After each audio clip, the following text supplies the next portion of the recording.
সিলেট এলাকা থেকে সম্ভবত আমি প্রথম নারী সংসদ সদস্য হিসাবে এই সংসদে আসতে পেরেছি। এর পিছনে একটি প্রেক্ষাপট আছে।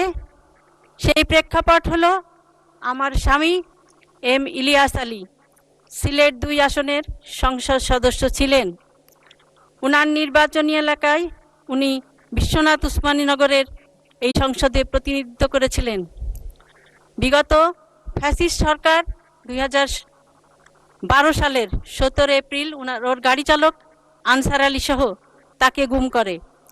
তার আধিপত্যবাদের বিরুদ্ধে তার ভূমিকা এবং গণতান্ত্রিক আন্দোলনে তার সাহসী ভূমিকার কারণে বিগত ফ্যাসিস্ট সরকার তাকে গুম করে এবং এই গুমের শিকার আরও অনেক পরিবার রয়েছে।